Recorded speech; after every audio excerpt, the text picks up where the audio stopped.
So we're delighted today to welcome back to the City Club our two favorite political analysts, commentators, and consultants. Kathy Allen and Randy Pebble joined us in February, as Jane mentioned, to discuss the role social media is now playing in political campaigns and to share their insights into the then upcoming midterm elections. Now that the midterms are over, we have asked them back to tell us what just happened and why it happened and what it may mean for the future. So Kathy Allen is a national vice president of the Women's Political Caucus, which was founded in 1971, and over the years has helped elect hundreds, if not more than that, thousands maybe? Thousands of women to public office. This year. Right. And Randy Pebble has over 3 decades of experience as strategic communications professional, focusing on policy advocacy, media relations, and political campaigns. So our format today consists of 10 minutes each for opening comments, followed by some questions by me developed by the program committee, and then questions by our badge-wearing members. Questions mean questions. And no speeches, no personal anecdotes, just ask a question. We'll try to enforce that. Now, our guests are well positioned to comment on the many topics, issues, and questions that emerge from the midterm elections, such as, in our nation, do facts matter? In our politics, do facts matter anymore? Is there any hope for bipartisan agreements? Exactly how big was the heralded blue wave? And what effect will a record number of women in Congress have on our politics? Will the nationwide big city, suburban versus rural and ex-urban divide continue into 2020? What specific issues should the new House concentrate on? And is there any danger of the dreaded overreach? Now that our state legislature is controlled by the Democrats, both the House and the Senate, of course, not to mention the governorship, what do we expect will happen in the upcoming legislative session?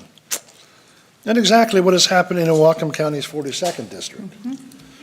And finally, what happened to Dino Rossi? So, our program committee is convinced that given the skill level of our guests, they will have absolutely no trouble answering or addressing these questions in their 10-minute opening statement. So, Kathy, we'll start with you. All right, you got it then. I'm going to start right away. Just to let you know that in all of this was quite a year that I just had no idea could be quite so good, with one or two exceptions, and that is the campaign that meant the most to me. We didn't get a winning Pinky in office. In all of that, I can say the rest of the day was good, but here are some interesting things you may not know, that Massachusetts passed a pro-trans ballot issue, that Tammy Baldwin and Kate Brown, gay leaders in terms of not only a United States senator, but governor, that we now have the Democrats beat that vote suppressionist architect Chris Kobach for Kansas governor, that we have now in so many of these cases, Missouri obviously voted to end gerrymandering and diminish lobbying influence. They also raised the minimum wage. And I got to tell you that Maryland voters approved same-day voting.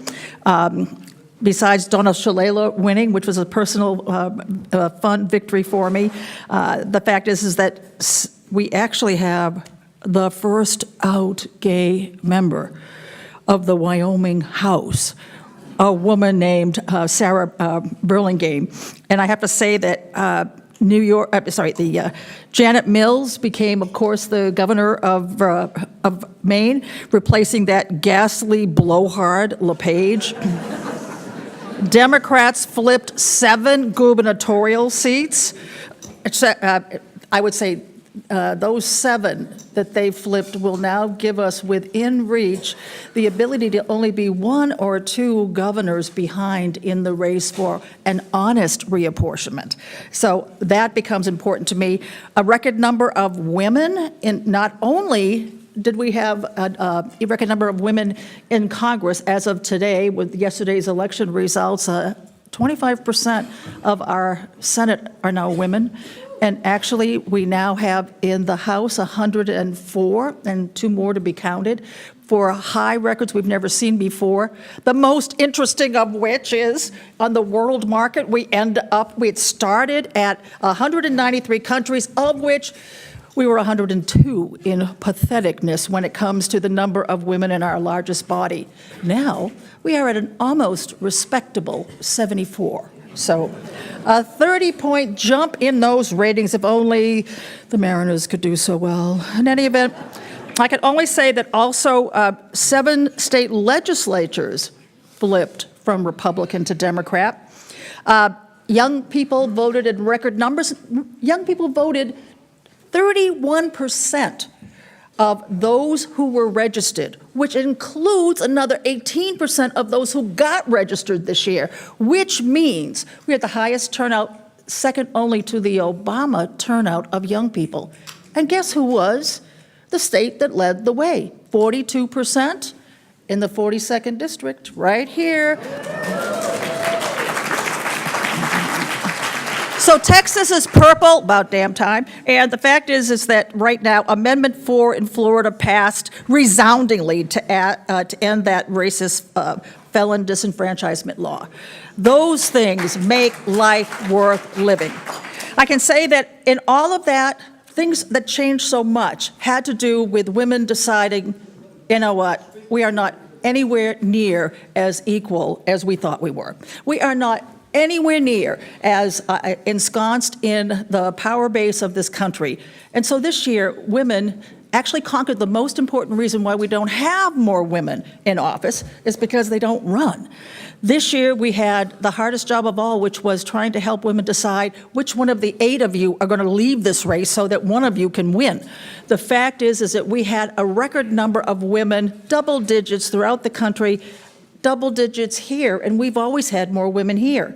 What you should know, at the very least, we're looking at 40.1% of our legislature will be women. And that is huge. We will be the number 2 or number 1 in the country.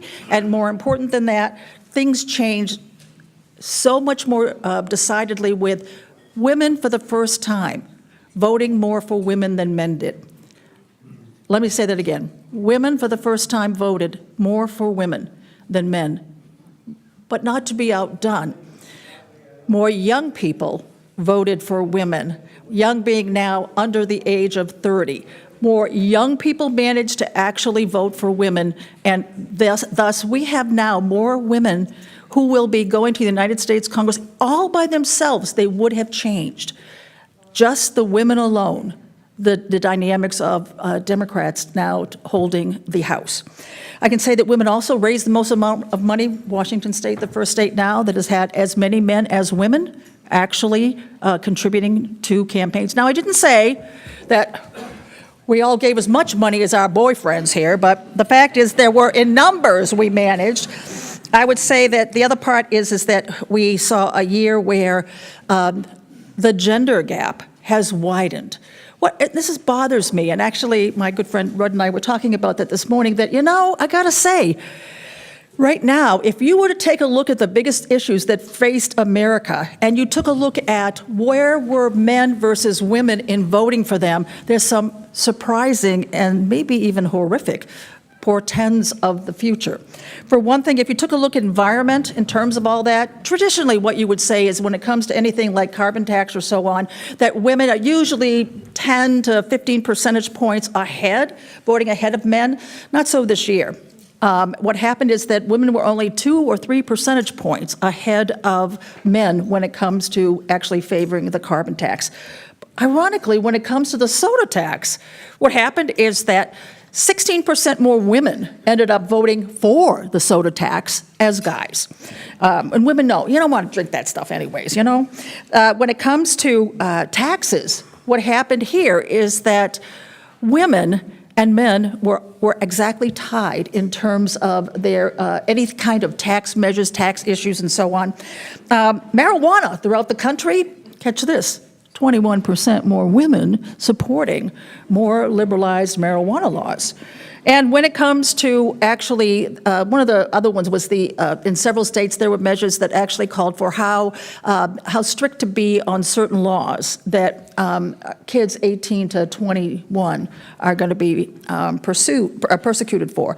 And actually, women were almost 30% more likely to say, let's find a better way. Let's find a better way. And that's not just Bellingham. That's sort of like the whole entire West Coast and most of the East Coast. When it comes to campaign finance, I got to tell you, neither side is interested in seeing change, which I find not necessarily a great thing. The important part is that what we find is that there's now a greater gap between what women think and what men think about key issues. And I wonder if that rhetoric portends the same kind of divisions we see when it comes to party affiliation.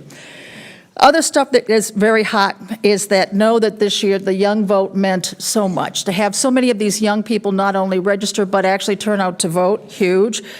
Gay. I have to say that this was the year when you talk about the number of women, ain't nothing compared to the number of gay people that got elected.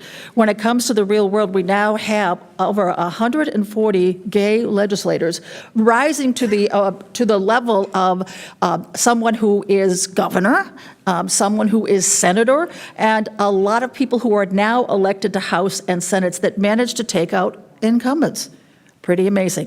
Now, this is not going to come as a surprise to any of you, but Washington leads in people of color that are now elected to our legislature, gay members in our legislature, and now women. So in all of that, I would call that a good day for the forces of good, and to say that, I didn't leave much positive for Randy, but he'll make something up. The important part is...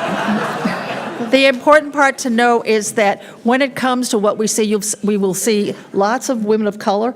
I think this portends a kinder, gentler United States Congress, and I know it portends the same thing when it comes to also Washington State. With Frank Chop's announcement yesterday of his stepping down to be the Speaker of the House, the fact of the matter is that I think you're going to see potentially women that will be our Speaker of the House.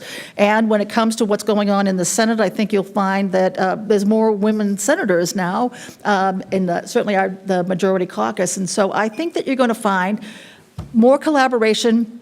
I think you're going to find more issues that have to do with not just education, but also the biggest news I learned when I actually took a look at all of those nasty websites for all the people that ran here in Washington State. Every single woman running, Democrat or Republican, actually mentions basics like getting the roads fixed, basics like getting the infrastructure fixed. Please make my bridge stay up and get it fixed.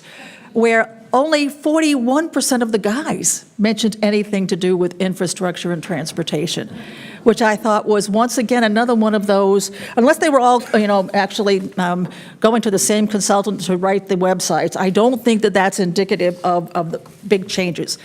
Other than that, what's happening is we're also seeing a major change nationwide. Now, I don't get too excited about, oh gosh, we have all these women, all these Democrats elected. I will remind you that, of course, what's happening is that, yes, we can go back to Obama or the big George H.W. Bush, or you can take a look at Reagan, or you can take a look at, Clinton. These people all took horrible dives when it comes to the midterms, and then went on to crush their opponents in the election after. So I take nothing for granted as a survivor of the Hillary days, and no, she's not going to run for president of the United States again. The important part I want to say is that among the most prideful things I know is some of the best women who ran, included your own Pinky, whom I met right here at this city club way back a million years ago. I'll tell you, the people that I meet at these city clubs, they're hot. They're really hot people. And all of that, I can always say that every time, this woman is in my world of looking at it, when she first met me, she said she was thinking of running, and from that day, I've always had her back. The good news I can tell you is that after I first met her, I also had her nose because I made her take out the nose rings. The other part is that she also made me, as a woman and a consultant, very proud, as did Rudd Brown, who, when he ran here in terms of what was going on made me realize you still have to vote for the best on the ballot and not vote for a woman because she's a woman or vote for a person of color or a gay person. You vote for the best or you pay the consequences. With that, speaking of consequences, go for it. Well, thank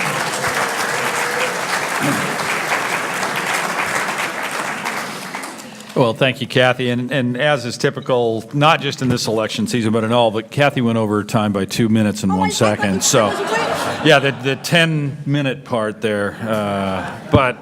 You know, it's okay. I'll make sure it doesn't go for you. That's okay. Well, and thank you for having us back here at City Club. And I'm going to try to build off of the presentation from earlier this year that we did, and then open it up for questions, which frankly were the more interesting part of the program. Generally comes from you as opposed to from at least me and often Kathy. Let me just say that when we talked about how social networks and digital technologies have changed campaigns, we couldn't have asked for a better case study than the election that we just saw. And I'm going to hit two major areas that were right in front of us that we saw, but it's really the overarching theme that I'll want to get to. The first major area that we saw, technology makes turnout easier. I mean, and it's not just the ease of vote, which in this state by mail is about as easy as it can possibly be, but in the ability to identify, motivate, and turn out voters. Social networks and digital technology just makes that a lot easier and a lot cheaper. That not just the candidates, the parties, the interest groups that are involved in campaigns, all of them take advantage of the ease of access to know more about you, details that you might not even know about yourself, and to use those against you to convince you must vote. And then to track you down and make sure that you have actually cast your ballot. I mean, most people are aware of this in this state, but it's not widely known among infrequent voters. And that is that whether or not you voted is public knowledge before Election Day. And campaigns have that information from the county auditor's Secretary of State's office at the state level on a daily basis. And so after ballots go out 20 days before the election, 1 week later, campaigns start going, okay, have the people that we've identified as our likeliest supporters voted yet? And if you have not, you start getting phone calls. And you start getting people camping on your lawn to make sure that you voted, because they've gone to all this work to identify you as one of them.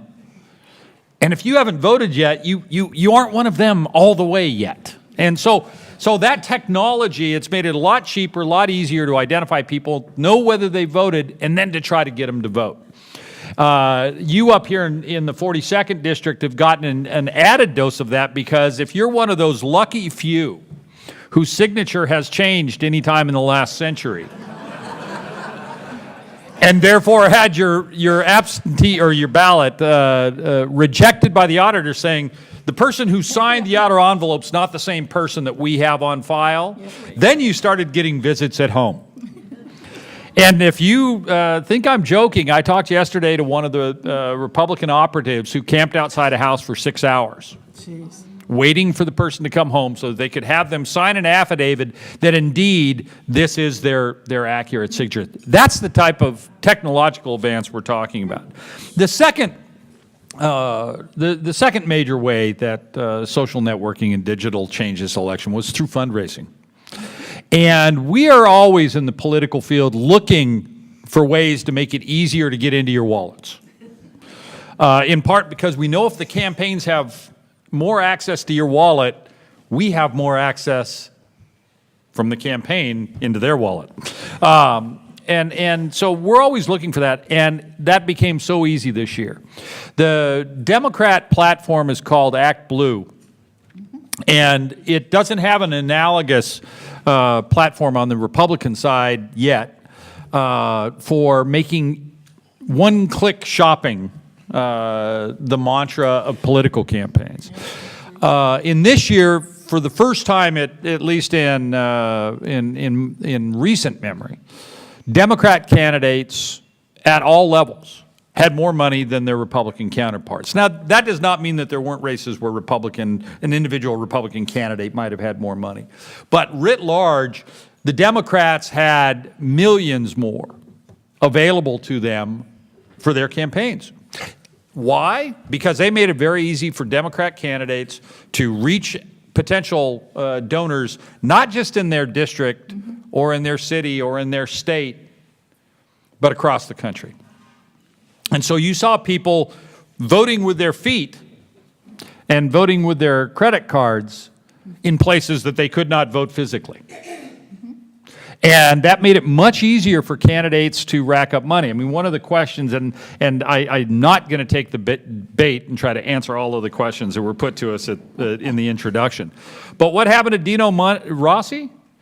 About $6 million in a one-week period into his opponent. Now, he might have lost the race anyway. Yeah. We can argue about that. But the fact is, you would never have seen that type of massive movement of money into a challenge into a first-time candidate's race until this year. So those are the two biggest ways that I think digital technology impacted this election, turnout and fundraising. But it's the overarching theme that what technology has done to campaigns is make them much more responsive to the events of the last 15 seconds.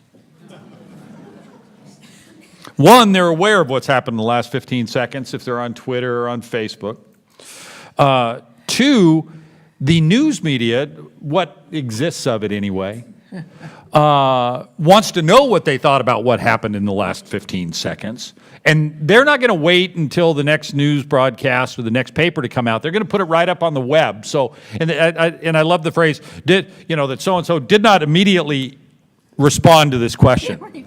It's just like, well, you just sent it to them in an email and you just wrote about it at the same time you were typing the email. That they haven't responded yet because they aren't quite as in tune as you are to this eventuality. But that's the new reality that technology has brought us in campaigns, is you have to be responsive in the last 15 seconds. I mean, if this was a traditional campaign, fought on traditional terrain, this election would have been about the economy. We have the most booming economy in memory. We have the lowest unemployment rate in 50 years. We have the largest growth rate in 40 years. That would have been what it's about. Instead, well, the economy was not only yesterday's news, it had already been compartmentalized, dissected, and put off to the side and said, okay, we know about the economy. Now tell us what's going on in the last 15 seconds. So what you had was an election that was about a Supreme Court nomination and hearings held a month out from the election and about 10 days out from our ballots going into the mail. And the furor that created for both sides in terms of intensity of the electorate. You had it about a migrant caravan that was, at the time the president started talking about it, was still in Central America, now on the border of the United States, but making immigration a central issue in a campaign when it hadn't been on anybody's radar screen in most states prior to the election. And so it's really that ability to adapt to what's going on in the last 15 seconds, to have a position on it, and to have an ability to tell your supporters and the very narrowing number of undecided voters what that means. So that's how technology changed this election. What does it mean for now? What do these midterms mean for both legislatively next year and in 2020? It means chaos. we are going to have a non-stop presidential election for the next 2 years. And we've already had it really for the last 6 months. But if you thought that this was a nasty election, just wait. It gets worse.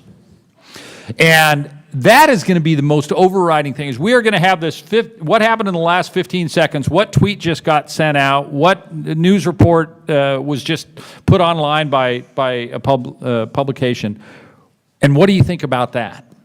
That's what we're going to have. And the technology tools that make it easier to get into your wallet and onto your computer will make that just a never-ending stream. The only way you can stop it is to disconnect. And even then, there will be people camping on your lawn if your signature doesn't match. So I will just not try to correct everything Kathy said, but I will say this, on honest reapportionment, anytime you hear somebody complaining about gerrymandering, it's because their side did a bad job of gerrymandering. The Democrat percentage of the congressional vote was 54% in the most recent election. Oh, my God. What was the number? What's the percentage of Democrats in the House? 54%. It matched exactly. Now, if Republicans were so good at gerrymandering, we need to fire that guy. Because he did a lousy job. Because the Democrats got exactly the number of congressional seats that their vote counted to. So the reality is that with reapportionment, both sides will, in those states that allow you to draw the lines indiscriminately, they will do so to the benefit of their party. Democrats will do that in their states. Regardless of all they're talking about, we need honest reapportionment. By them, they mean we need reapportionment done by us, on either side. And so with that, I'll leave it to you to try to pick at some of Kathy's other points, and I'll do that in my answers as well. I know you will. Thank you.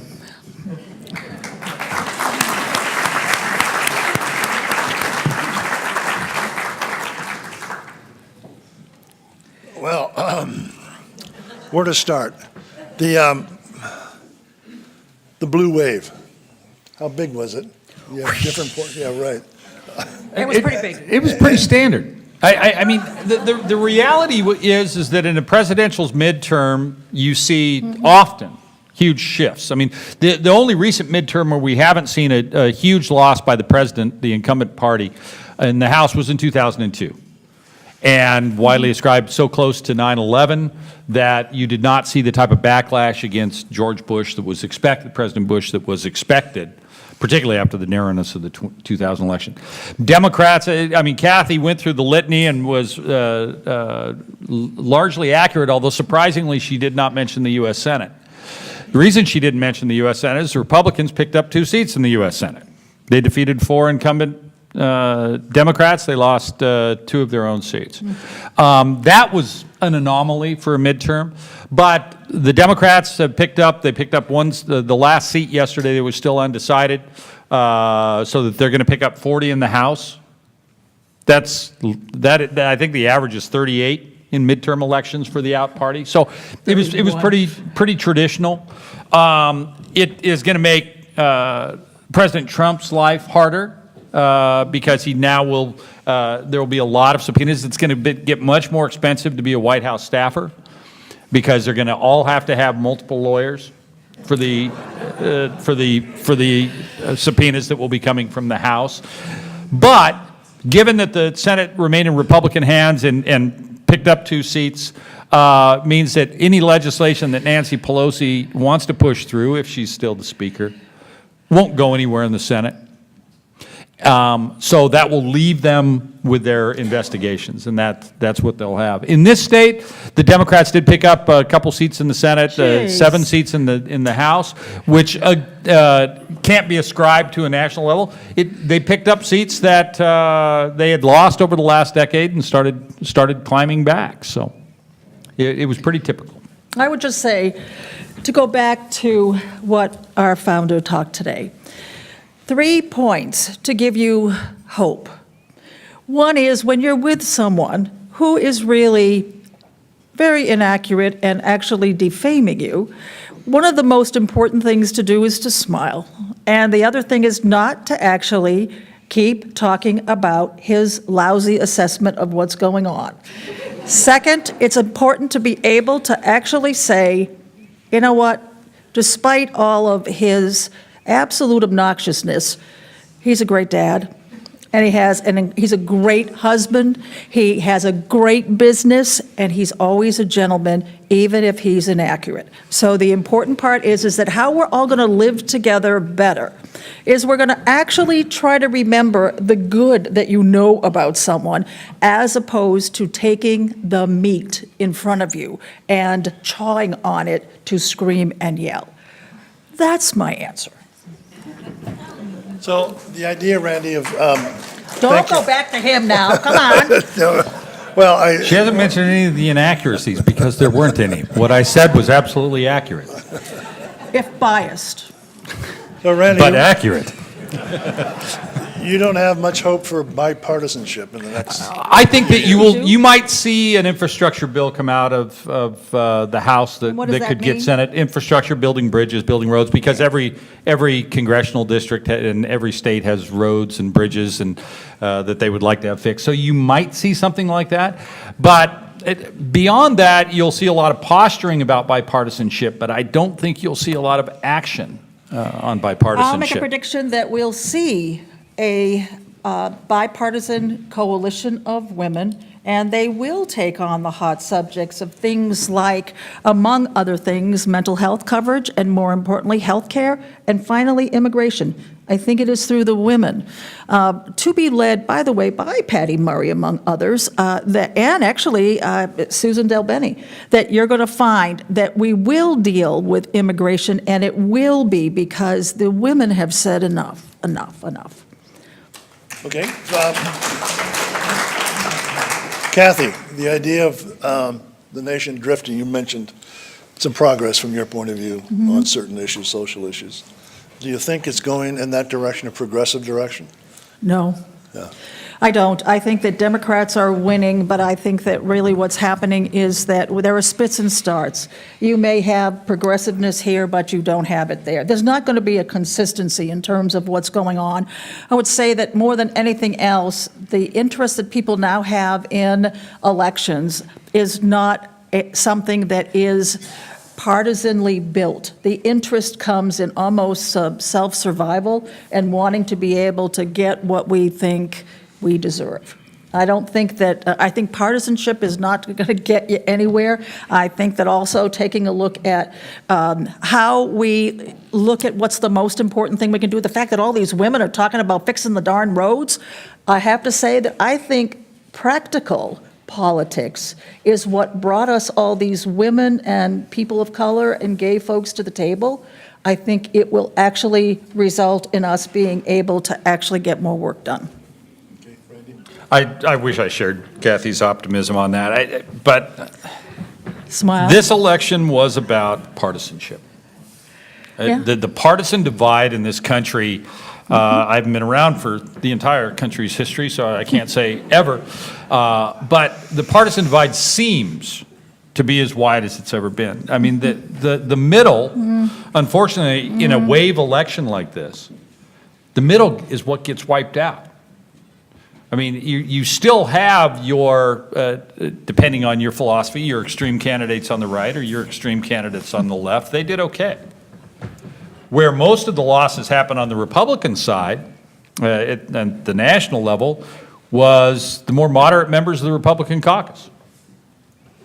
That's On true. the Democrat side in 1994, when we had the wave election that put Republicans in charge of the House for the first time in 40 years, it was the moderate Democrats that got wiped out, not the more liberal members of the caucus.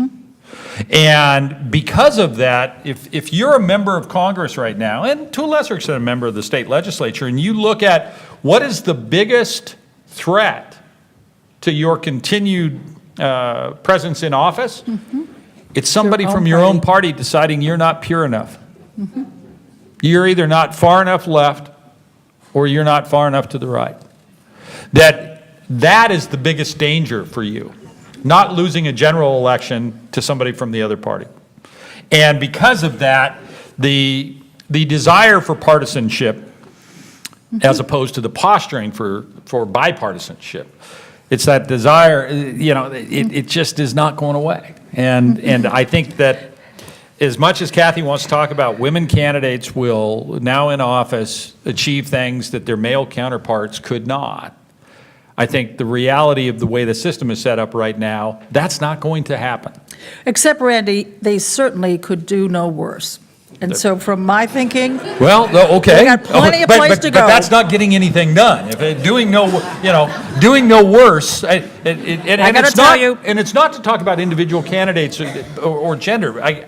What I'm saying is, given the partisan divide we have in the country right now, we're going to have to get well past the current occupant of the White House before we're going to have any type of comity, and with a T, not comedy. that's true. Comedy in On both of them. office. And so the challenge for the Democrats and for Kathy's party is, can they nominate a candidate who can beat absolutely the worst presidential candidate the Republicans have ever fielded? There you go. And See, they that was weren't a able to positive. do that in 2016. That's I true. mean, That's Donald true. Trump has a locked-in 46% in his approval 42%. ratings and votes. Can the Democrats nominate somebody who can beat that? They didn't do so in 2016. Thank you. We have Dee Robinson on this side of the room and Bill Freudenberger over here. And now it's time to raise your hand, get their attention, and ask a question. We'll go from Bill and then go back over to Dee. Do you have someone, Bill? Okay. And remember what the rules are. So I was interested in the discussion about how the election is about what happened in the last 15 seconds or minutes or whatever. I'm interested in knowing how you see local elections that operate almost completely under the radar. And in Whatcom County, we'll have all our county executive positions and some county council positions and city council and executive positions up next year. So, but they're going to be like, no one's going to know anything about them. And I'm curious to know how you think the social media will help that or hurt that or whatever. Well, it's the worst election of the four-year cycle, and it's the hardest one to get people to vote. And despite all of the things that we have done to make it easier to vote, the fact is that it's going to be really tough. And young voters that were so active this year, I'm not sure that they get as aggravated or as energized when it's local races. And that's going to be the challenge for our auditors, our parties, and as well as just those of us who are looking to find good people that actually can be part of the future. One misnomer is that because we're voting by mail and because we have free stamps, that's why we had such a high turnout. Except for 60% of the votes were put in those ballot boxes, which absolutely astounded me. I could not figure out, how did that happen? And so in any event, although we increased the number of ballot boxes, that's true, the fact is that's changed. And the other thing that's changed is early votes. The fact is that so many people voted early. This time it was also young people. It was people who usually wait till the very last moment. I think it's because people know that if you actually vote early, then your name gets taken off all phone banks and other, whatever that is, it's sort of like, it's a challenge, and I don't know, other than my heart of all hearts, I can tell you that why people come out to vote is because they care about something on the ballot. Right. And still and yet, that's why if there's going to be good close races again next year, which seems to be the disease of Whatcom County anyways, the important part is that you will see interest because of the issues that are front burner for all of you. Yeah, I guess I'd say I disagree somewhat with the premise of your question that local races will fly under the radar. I mean, it was 6 years ago, I believe, that your local races here in Whatcom County drew the attention of a California billionaire who's now running for president, who put over $1 million into those races, and Tom Steyer. And so if the issue is one that attracts attention, it will attract attention across the country. Local races are not under the radar. They've also, second thing is local races have become partisan races, even if they're nonpartisan. I mean, in the city of Seattle, if they can find out that you once talked to a Republican, that can keep you from getting elected in the city. Smile. I mean, Republicans could be considered an endangered class of species in the city of Seattle. And so the reality is that they're surrogates for partisanship.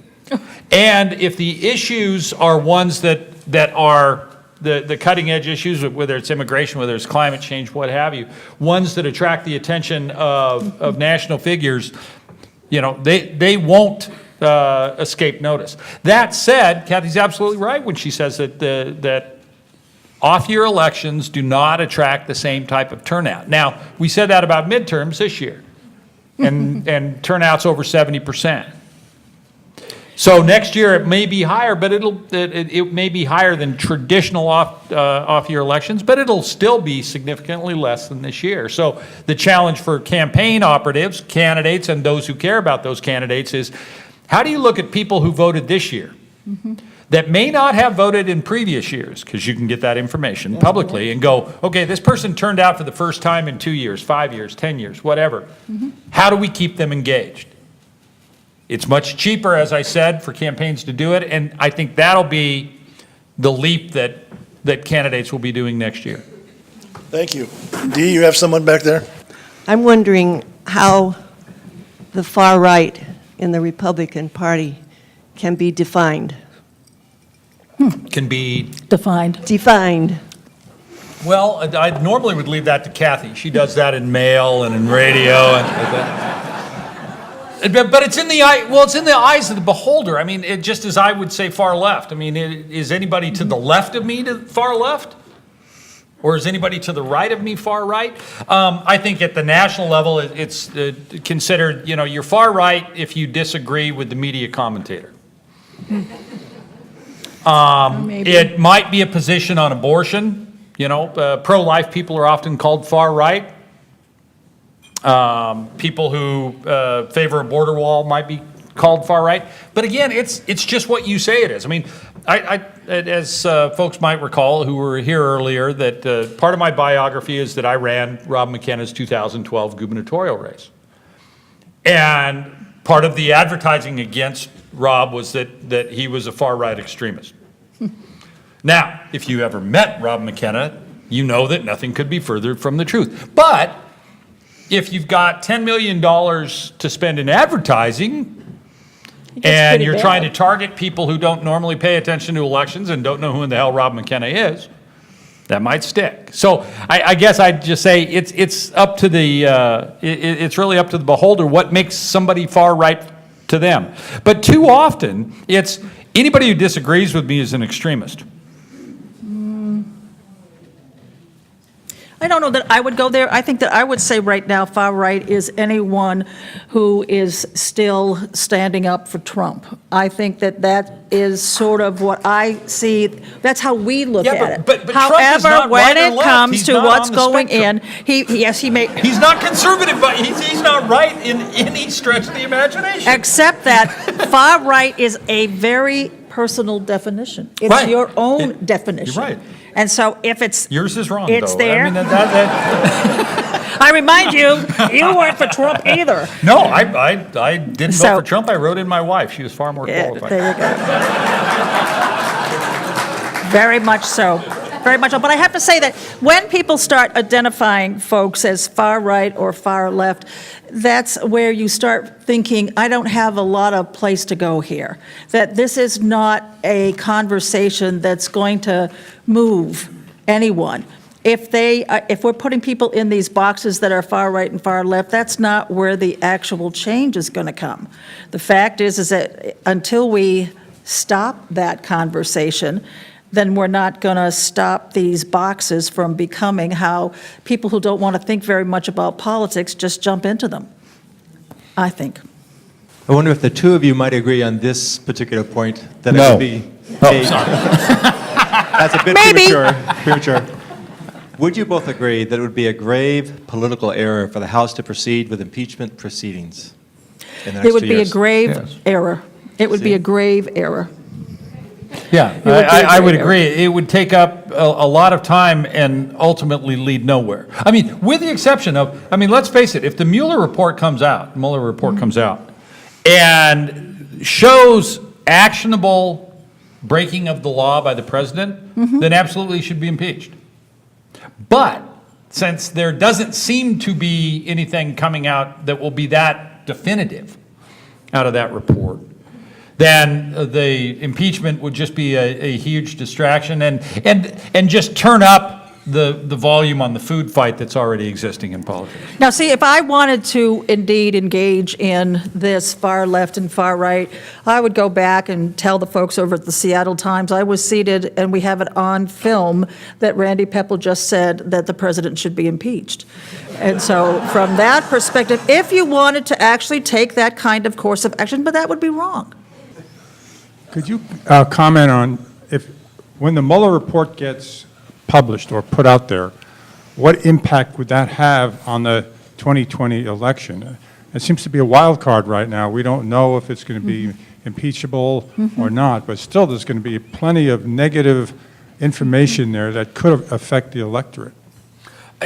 I would normally agree with that. Yeah. But the fact is that the 46% that support Trump are supporting him at all costs. They've already internalized the fact that that he is not a good person, and that didn't affect their vote. I mean, I've been wrong about Trump in almost all of my That's predictions true. about him during the course of the campaign because I find him such a noxious individual Yeah. that I found it hard to believe that he could get enough support to get elected. So in the Mueller report, I mean, the president tweets about it every day about how it's, so that he's pushing it out to be non-credible. And to those that believe him, it's not credible. So whatever comes out is not credible. The one area where I think it could get dicey is if the report could be such to put pressure on either Donald Jr. or Ivanka. Yes. And that would be the one area where I could see him decide to pardon everybody and not run for re-election. But since it doesn't seem that that's the direction that the report is heading from the leaks and such that you read about it, I think it will come out and it will be a big thud. It will reaffirm everything that Democrats and those on the left already believe about Donald Trump. It will not dissuade those on the right who believe that Trump is subject to just this railroad job. And so it'll land with a thud and go away. And again, it won't be in the last 15 seconds before the election, so it won't impact it.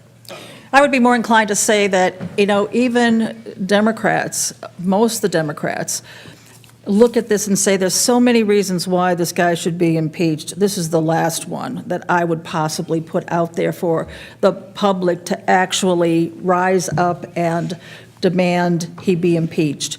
It's just not on the front plate of what the American people think is the most evil thing about him. And I think that no matter what, right now, what you want to do is talk about the things that are most important that we're not getting and the things that are most important that he is doing to disrupt. We can't let this become an argument among partisans or lawyers. To change this country, we are going to need to start talking about self-interest of what in our lives is changing. I never thought that a presidential pick would actually change my life, would actually do something that would come down in my little old house and make my life different. And he has. And so from that, I think that's the cry that I think we have to rally to is what is it about this country that needs not to happen because he's there pushing it. And I think that we will get killed if we try to take the investigation and make it the leading cry for getting rid of him. Not going to happen. What Republicans, if any, are going to run against Trump? Well, I think that John Kasich on the Kasich. most recent Sunday show said, I mean, he's the one who's taking the hardest look at it. And I think that Jeff Flake has said off and on that he's got some interest. I don't think that is likely to occur. Ben Sass, the senator from Nebraska, has also talked about Trump in terms that normally one would not expect from a Republican from Nebraska. And, you know, could potentially have some interest. That said, if President Trump decides to run for re-election and actually shows up in Iowa and New Hampshire, he'll win the nomination. I mean, there is not enough room within the party structure, the way that primaries are contested, for someone to defeat him in the primaries. I would say Nikki Haley, and I would also say that the other Republicans, always interesting to me why you never have any women, why you never mention any. I know it's not because you're a chauvinist, it's the fact that the Republican Party's not actually looking to the strength of the Republican women they could have. And I am also from the school of thought that believes that we don't do ourselves any favors, like we did here in Washington State and we did in America this year by unelecting or actually reducing by a lot, double digits, the number of Republican women in office. We are not going to move to a getting stuff done mode if we don't have collaborative folks that can work together. And so I worry about that. I have to say that I believe that there are Republican women that are much more in tune. Connie Rice, Constance, I have to say that I look at her, even though she wants to be head of the National Football Association. The important part is that that could get her elected, actually. But the fact is, more than anything else, there are good and qualified women. The fact is that they just never get asked to be part of the big team. You know? Bill, you have a question? Questioner?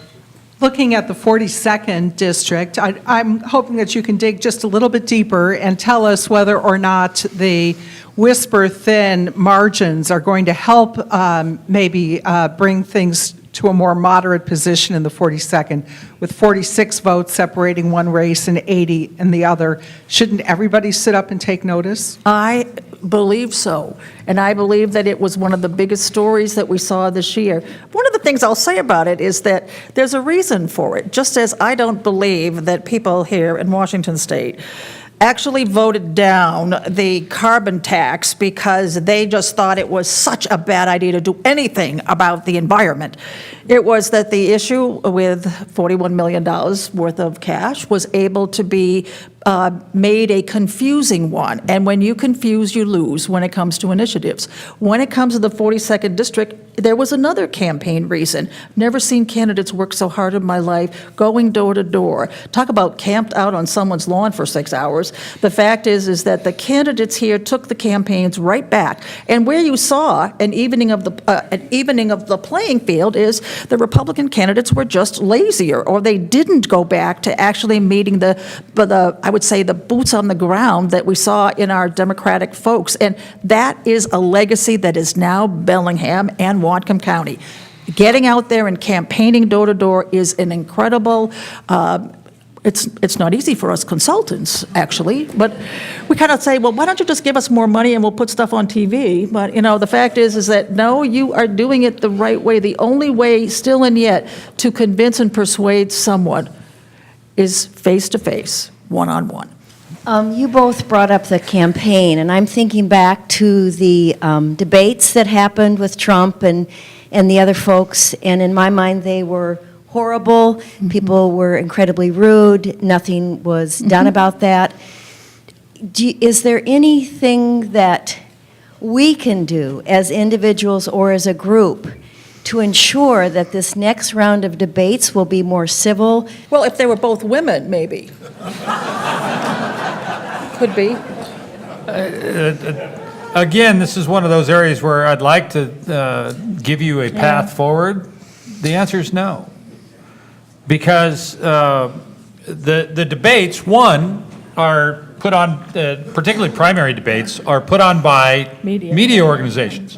What do media organizations want? Controversy. How do you get controversy? You be rude.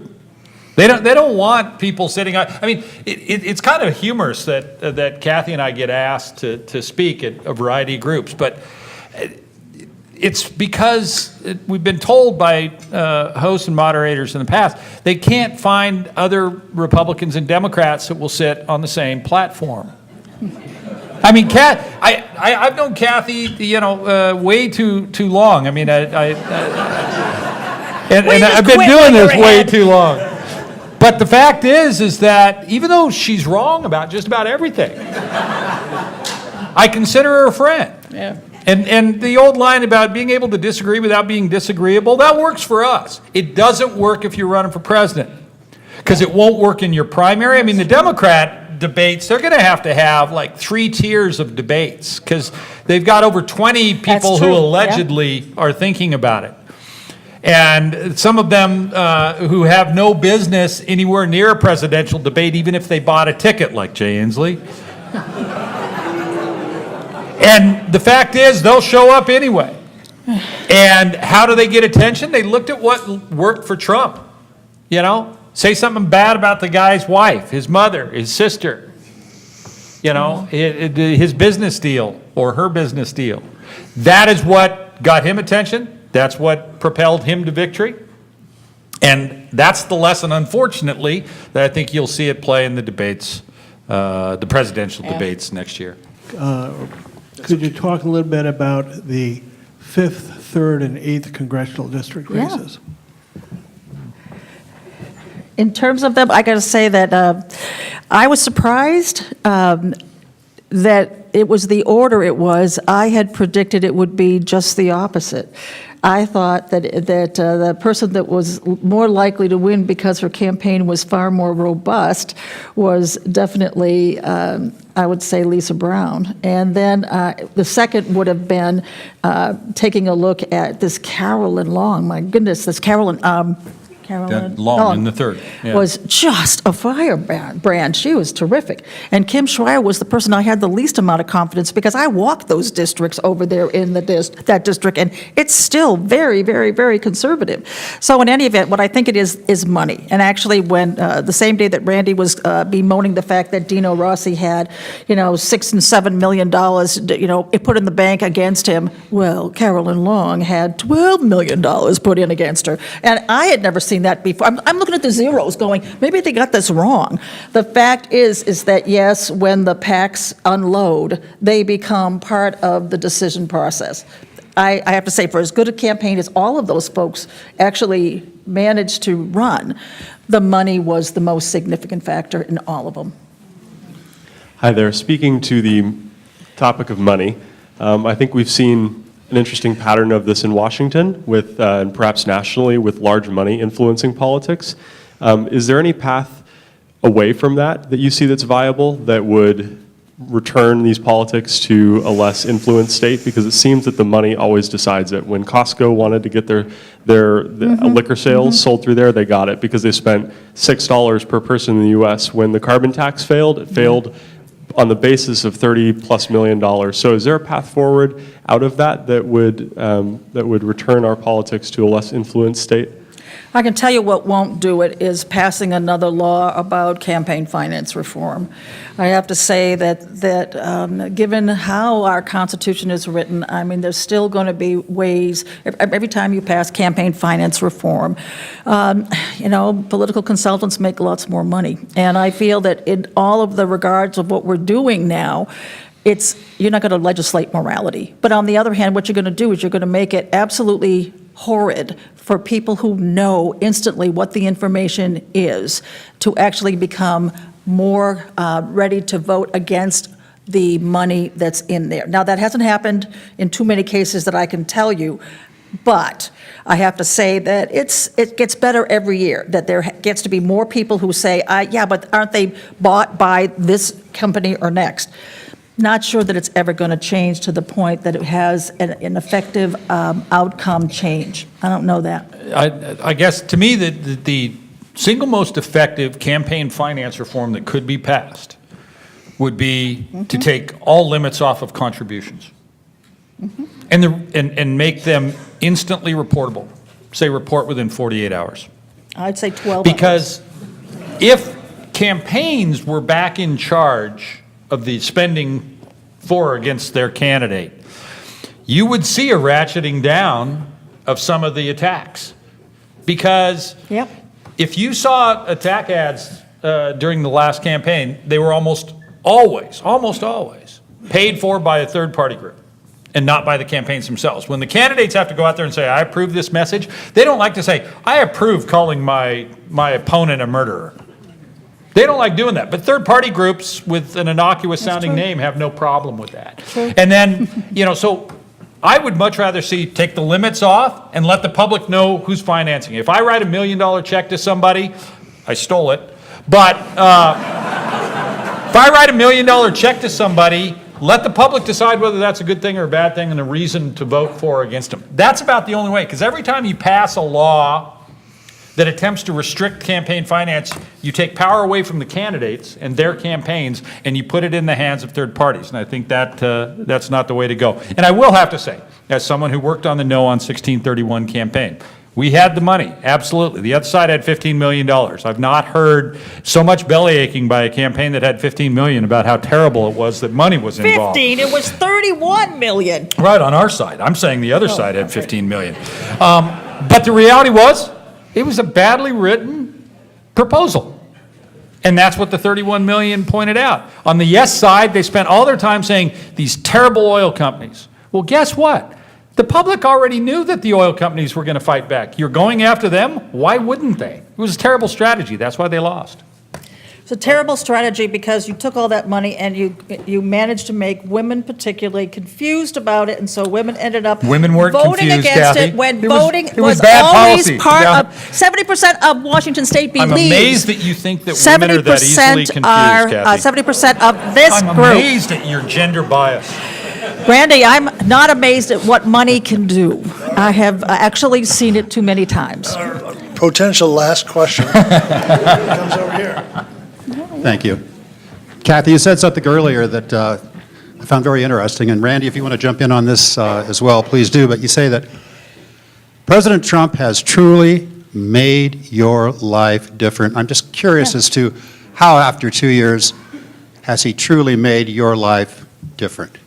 The friends that I have that no longer want to live here, the people that are from other countries that actually don't want to live here. Personally, what he did is the first week he was in office, he took me off of the State Department consulting list as the senior woman advisor to the State Department, and I'm a woman who has been to an average of 5 countries a year to actually make no money and literally try to train women to run for office. And that was, in the same day, he also took a good friend of mine from the EPA who believed in climate change and took her off of the consulting list there. So that was one thing he did. But mostly what he does is every day he ends up making my life miserable and ashamed to be an American. And I can tell you that's never happened. I go to other countries and literally I will not say a bad thing about my country, and I've always just done that. And now I have to say that it's so hard. What I've had to do, literally, is shut the damn TV and radio off. I can't read the news anymore because he just can actually send me into a miserable mood for days. All of it notwithstanding, I can say that he has made not only my life miserable, but he's actually scared the people that I want to live next to me. He has scared them from actually wanting to live in America. And I think it's an embarrassment to us all. And I think some of my Republican friends actually have the same idea. Well, it's not hard for me to stand up and say negative things about Donald Trump. I did it throughout the campaign. I didn't vote for the man. I think he's completely unqualified to be in office. The way he's impacted my life, and I think all of our lives on a daily basis, is the coarsening of the political culture. It's true. I mean, when you have a president who makes a Thanksgiving phone call to the troops and makes it about him and politics, you just have a coarsening of culture that, I keep going, how do you go back? How do you go back across that line when someone doesn't just step over the line, he destroys the line? Yeah. And that's really where my concern comes down, is that, I thought it was bad when Bill Clinton did what he did in the Oval Office, which was subject to the Starr Report. And I went, how do you explain that to your teenage daughters? Okay? And how do we go back from that coarsening? And then now you have Donald Trump doing far worse in the Oval Office and bragging about it on Twitter. I don't know how we go back, but to me, that's the biggest impact that I've felt. Before we quit, I just want to say there are some really interesting things I'd like to bring to your attention if you're looking for holiday gifts for your friends. One is this new and brilliant little Ruth Bader Ginsburg pin that I would say you would want to be able to give to your friends.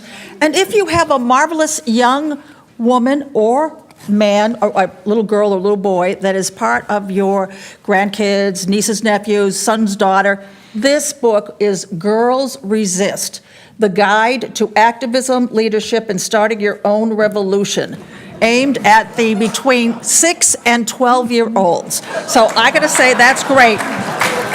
And finally, I just happen to have a bunch of marvelous bumper stickers that say, "Is it 2020 yet?"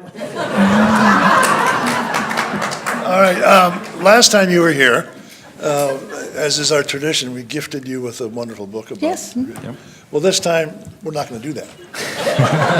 We're going to give you already have that a mystery envelope full of surprises.